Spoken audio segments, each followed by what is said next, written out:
Голосуем за Единую Россию, господа. Против Единой России. Что за вас творится? Сволочи. Пенсионеров не инвалидов обманываете.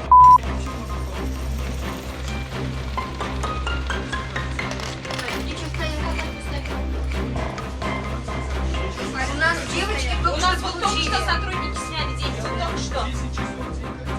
Ну как здесь, вот только что деньги снимают. Позовите администратора какого-нибудь. Кто знает? Давайте. Мы сейчас попробуем. Нет, заявки надо писать.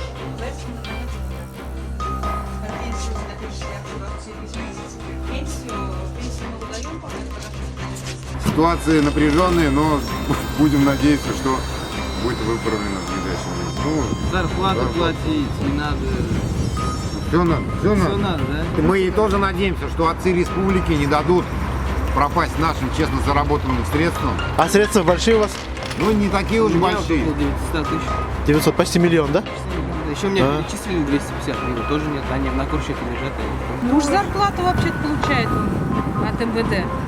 Они же здесь получают, так фонбанк. Все МВДшники, что ли? Да.